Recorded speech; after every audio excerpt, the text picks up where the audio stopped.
Mesdames et messieurs, bonjour, c'est l'heure de l'information sur Eden Télévision. Dans l'actualité ce jour, le préfet de l'Atlantique est en tournée annuelle statutaire et il a foulé le sol d'Abomey-Calavi où il y a rencontré des éléments à lui. Installation des nouveaux membres du bureau de syndicat des transporteurs Pétence Bénin, entendez, patronat des entreprises de transport du Bénin, ont été officiellement installés dimanche en présence de leur président national Ibrahim Abdoulaye. Et hors de nos frontières en Allemagne, les cas de contamination ont explosé ces derniers jours en Allemagne, bien sûr. Conséquence, le pays décide de renforcer les restrictions sanitaires. C'est tout pour le sommaire. Dans le cadre de la quinzaine de campagne vaccinale contre la COVID-19 lancée hier par Eden TV et Diaspora FM, l'honorable Claudine Afiavi-Prudencio, présidente de l'Institut national de la femme, a donné un message à l'endroit de la population béninoise. L'objectif de cette campagne médiatique est de contribuer à élargir les actions visant à éradiquer cette pandémie du Bénin. Suivons au micro de Rontondi et de Kitty ses propos. Dans la lutte contre la COVID-19, les médias jouent un rôle prépondérant. C'est pourquoi, conformément à la volonté du président de la République et des autorités béninoises à divers niveaux, nous avons entrepris de porter haut le flambeau de la lutte contre cette pandémie qui décime nos populations. À la date d'aujourd'hui, le taux de couverture vaccinale est malheureusement très faible. Pour ce faire, je soutiens fermement la quinzaine que lance Eden TV et la radio Diaspora FM à compter de ce jour, lundi 15 novembre 2021. Durant toute cette période, journalistes et animateurs de ces deux médias vont consacrer leur émission et production à la lutte contre la COVID-19. Je souhaite qu'à la fin de cette aventure, vous puissiez prendre la mesure du drame qui se joue et que vous soyez les messagers de notre cause. Celle qui consiste à demander à vos parents et proches d'aller se faire vacciner. C'est seulement comme cela que nous pourrions vaincre cette maladie et profiter encore de nos bras valides pour le développement de notre pays. En ma qualité de présidente de l'Institut national de la femme, j'invite particulièrement les femmes à parler à leurs époux et à leurs enfants, car elles ont un rôle capital à jouer dans la prise de la décision d'aller se faire vacciner. Femmes de toutes les contrées et de toutes les catégories socio-professionnelles, chères sœurs, nous constituons plus de 52% de la population béninoise. Nous sommes incontestablement le principal levier à actionner pour renverser la tendance du taux de couverture vaccinale. Faites comme moi en allant vous vacciner, sans oublier de continuer à observer les mesures barrières. Le temps ayant ainsi donné, allons tous nous faire vacciner. Le préfet Jean-Claude Koudia, dans le cadre de sa tournée annuelle statutaire, a foulé le sol de la commune d'Abomey-Calavi ce lundi. Le maire Angelo Évariste Arwandinou et ses collaborateurs lui ont réservé un accueil digne de ce rendez-vous de travail. Stanislas Atadenio pour le reportage.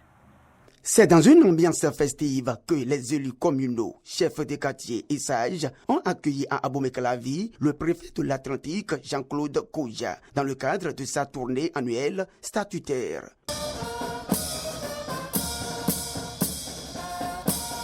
Dans sa prise de parole, le maire de la commune d'Abomey-Calavi, Angelo Évariste Arwandinou, a dressé les actions menées dans sa localité et les difficultés auxquelles sa commune fait face depuis la dernière visite du préfet en 2020.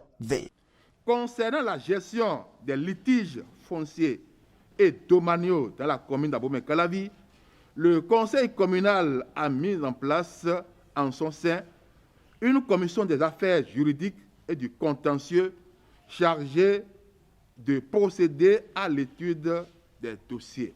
Avec les nouvelles dispositions de la société de gestion des déchets solides, la collecte des déchets s'est nettement améliorée au niveau de la commune d'Abomey-Calavi.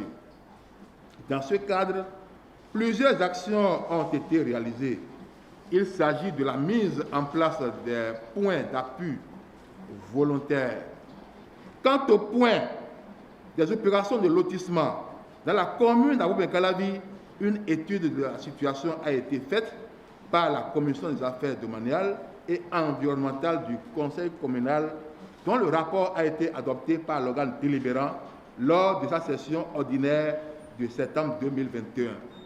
Prenant à son tour la parole, le préfet Jean-Claude Kodja a remercié le président Patrice Talon pour ses projets innovants qui impactent positivement son territoire de tutelle. Il a également félicité le maire Angelo Awadjinou pour son engagement dans le travail et a exhorté toute la commune à se faire vacciner contre la COVID-19.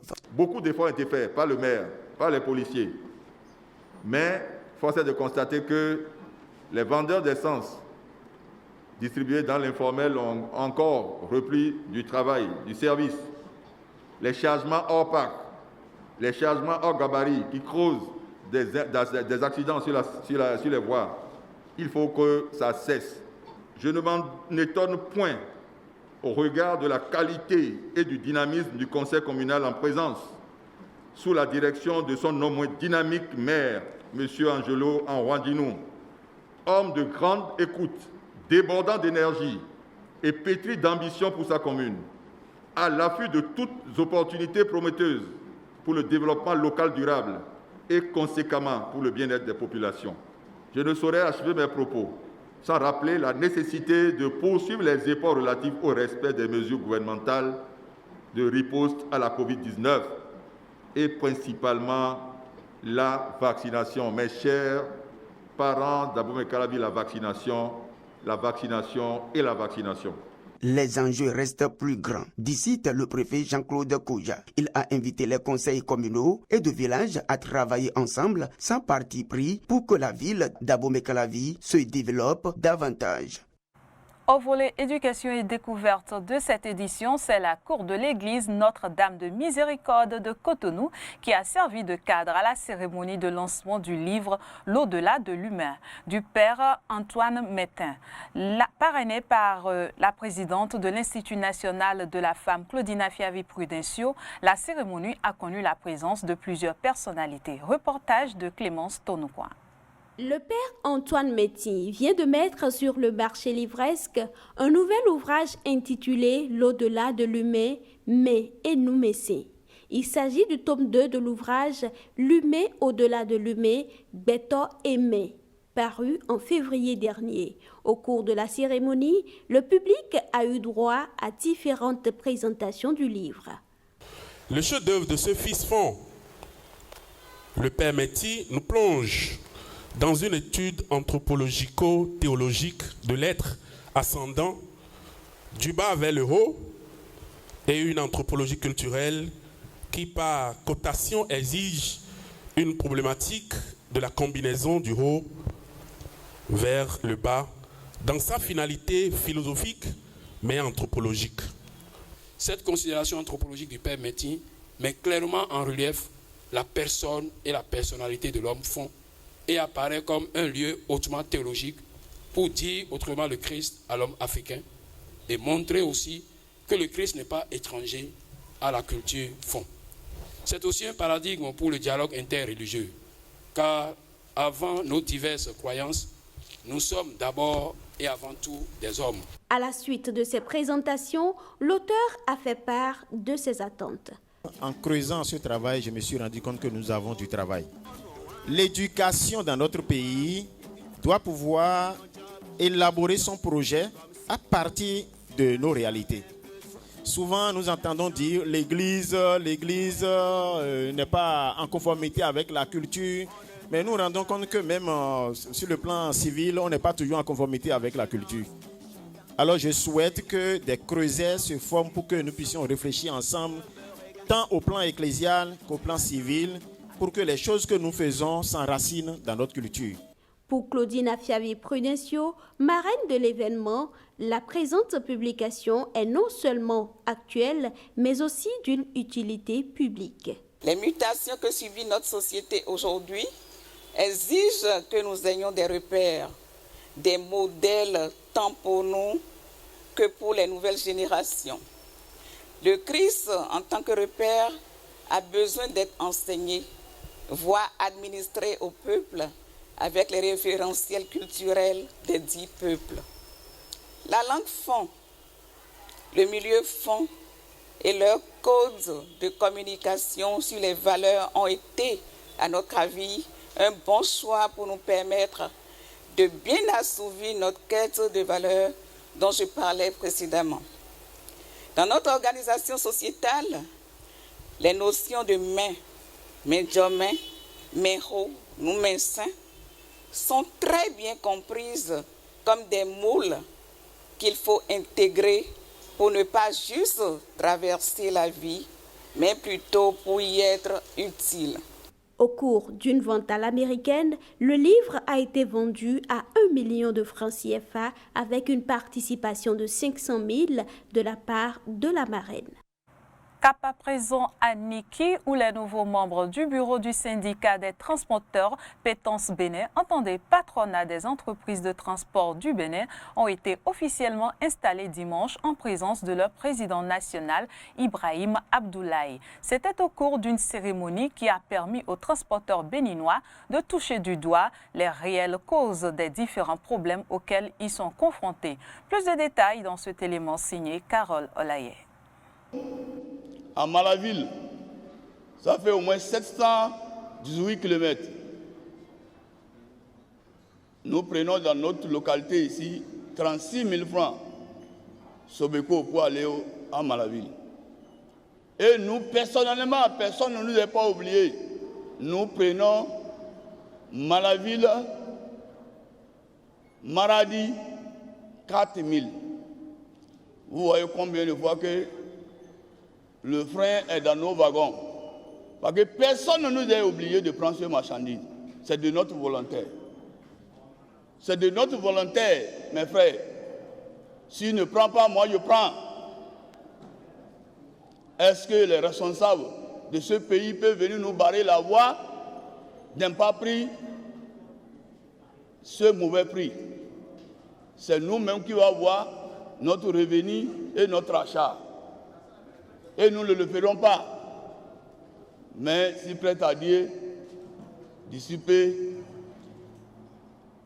les responsabilités seraient prendre. Ils ont commencé déjà. Car nous avons vu que la mode de transport n'est pas sortie quelque part, c'est dans notre sein. C'est dans notre sein.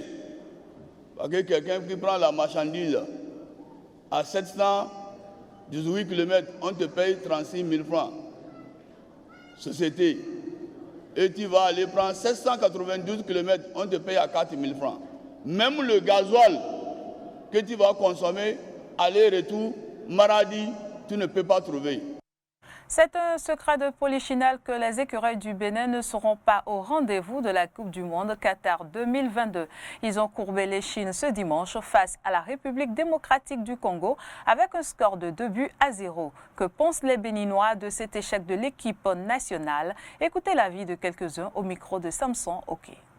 L'échec d'hier, pour moi, ça ne m'a pas étonné. Ça ne m'a pas étonné dans le sens que nous connaissons tous l'équipe de l'RDC. Et on ne peut pas être dans un pays où c'est quand il y a match que nous rassemblons qui vient de dehors, qui vient à l'intérieur. Comment voulez-vous qu'on aille devant avec une équipe de gens qui n'est pas formée et qui ne se connaissent pas? Alors que nous avons besoin d'une équipe qui se connaît et correctement. Mais je ne suis pas trop déçu aussi. Je me dis, c'est une leçon. Dans les jours à venir, je demande aux techniciens, aux acteurs du football, de nous trouver une bonne équipe qui représente réellement les écureuils du Bénin. Dès l'entame, le pénalty sifflé contre nous est injuste. Ça aurait été en Europe, l'arbitre irait consulter leur instrument qu'on appelle VAR. 1. De 2, le deuxième but aussi, injuste. Mais, que voulez-vous? Nous, chaque fois, c'est si. Moi, ça me fait mal. Qu'à un pas, que le Bénin tombe. Mais, président béninois de la Fédération de football, réveillez-vous. Laissez ou bien consacrer plus de temps aux affaires de la fédération. Nous avons suivi le score. Ça nous a beaucoup fait mal. Mais comme c'est comme ça, donc ça veut dire qu'il nous reste encore beaucoup de choses à faire. Il reste beaucoup de choses à toiletter au niveau de l'équipe, entraîneur et le staff au complet. Sur le côté de l'entraîneur, il nous a montré ses limites. Bien vrai qu'il nous a amenés loin, mais je l'ai plusieurs fois dit aujourd'hui, s'il faut qu'on cherche encore celui qui est plus expérimenté que lui, et que ça va nous coûter cher, pourvu que nous arrivons là où nous voulons, Coupe d'Afrique ou bien Coupe du Monde. Parce que nous avons raté la Coupe d'Afrique. Nous avons raté encore la Coupe du Monde. Notre souhait, c'est que nous voyons notre équipe évoluer et arriver juste là où les autres arrivent. On n'a qu'à aller aussi à la base, chercher les jeunes du quartier. Il y en a plein qui ne jouent plus que ces joueurs-là. Il faut retenir qu'à l'issue de ce match, la Fédération béninoise de football a officiellement saisi lundi la Confédération africaine de football CAF et la Fédération internationale de football association FIFA au sujet du pénalty contesté par plus d'un de cette 6e journée des éliminatoires de la Coupe du Monde Qatar 2022. La Société de gestion des déchets et de la salubrité du Grand Nokoué SGDS sensibilise les populations et élus locaux des villes de Semek-Bodji, Porto Novo et Ouida sur l'installation des points d'apport volontaires sur les principaux artères de leur ville. À cet effet, suivez ce spécial publi-reportage. Voici la poubelle idéale pour les ménages. Il s'agit d'un récipient en matière plastique et à roulettes destiné à accueillir les déchets pour éviter leur entassement. Elle est à la fois pratique et esthétique et se compose d'un système d'ouverture et d'un couvercle pour éviter la propagation des mauvaises odeurs et pour cacher la vue des déchets. C'est cette poubelle homologuée qu'indique désormais la Société de gestion des déchets et de la salubrité du Grand Nokoué aux ménages. La plupart des ménages ne disposent pas des poubelles ou des contenants dans lesquels les déchets qui sont produits au niveau de chaque ménage doivent être confinés. Souvent, c'est des paniers, des sacs Bafana ou Dangote que les ménages utilisent. Et du coup, les déchets ne sont pas confinés. Ces poubelles sont souvent laissées devant les maisons et donc polluent l'environnement immédiat des citoyens. C'est pour cela que nous avons opté pour des poubelles homologuées, qui sont des poubelles reconnues au plan mondial. C'est des poubelles que les opérateurs peuvent facilement traîner sans les détruire. Et nous avons acquis des camions et des tricycles de dernière génération qui nécessitent qu'on ait des poubelles adaptées à ces camions. Il est conseillé aux ménages de disposer de cette poubelle homologuée pour le bien-être de toute la famille. Lorsque les déchets sont laissés à l'air libre, les déchets ne sont pas bien conditionnés, on assiste à une prolifération de certains insectes qui sont à l'origine de plusieurs maladies. Nous pouvons citer par exemple comme insectes les mouches, les moustiques, les cafards, il y en a tellement. Et ces insectes seront à l'origine de plusieurs maladies telles que le paludisme, les maladies diarrhéiques auxquelles nous pouvons être exposés du fait de ces insectes-là. Nous avons également d'autres maladies qui peuvent également découler du mauvais conditionnement de nos déchets. L'usage d'une poubelle homologuée met à l'abri de toutes ces pathologies. Certains ménages l'ont compris et s'en sont déjà procurés. Depuis qu'on utilise cette poubelle, les mouches qui nous envahissaient ont tous disparu. et plus de mauvaises odeurs, la maison est propre, tout est sain. Pour se procurer une poubelle homologuée, c'est assez simple. Soit en se rendant au siège social de la société dans le quartier Saint-Michel à Cotonou, ou tout simplement en se rapprochant des PME en charge de la précollecte auprès des ménages. Donc ce sont des PME qui passent de maison en maison et qui sont à même de vendre les poubelles homologuées au tarif de 25 000 francs CFA. Cette poubelle homologuée est également disponible sur le marché. L'appel que nous voulons lancer à nos concitoyens et concitoyennes, c'est d'acheter cette poubelle. Parce que quand ils l'achètent, c'est des poubelles qui peuvent durer 10 ans. En tant que médecin, je conseillerais à tous les ménages d'acquérir les poubelles homologuées pour préserver l'état de santé de toute la famille. Pour le bonheur de la famille, le meilleur choix, c'est bien entendu la poubelle homologuée. En interactualité, en Allemagne, les cas de contamination ont explosé ces derniers jours. Conséquence, le pays décide de renforcer les restrictions sanitaires. Parmi les nouvelles mesures, l'interdiction d'accès à certains lieux publics aux personnes non vaccinées. Des tests PCR sont également obligatoires pour rentrer dans des résidences pour personnes âgées. Par ailleurs, d'autres mesures doivent être discutées jeudi, comme l'obligation vaccinale pour certaines professions. Écoutez. Même si quelqu'un est vacciné, il peut toujours être infecté par ce virus et tomber malade. Je ne sais donc pas vraiment si cela a un sens. Le mieux serait d'avoir des restrictions 1G. On devrait seulement se faire tester, je dirais. Alors on serait sûr de ne pas avoir le virus dans son corps. Je trouve cela plutôt bien. Je suis moi-même vacciné. Et c'est pourquoi, quand je serai en intérieur, je me sentirai beaucoup mieux s'il y a des règles 2G. Même si on se fait tester, on ne peut pas être sûr de ne pas avoir le coronavirus. Bien sûr, vous pouvez le transmettre même si vous êtes vacciné, mais la probabilité est beaucoup plus faible. Donc je pense honnêtement que c'est mieux et que c'est une bonne décision. Compte tenu de l'augmentation des chiffres, je trouve cela raisonnable. Mais je peux aussi comprendre les gens qui ne sont pas vaccinés. Moi-même, je suis vaccinée, donc c'est bien pour moi.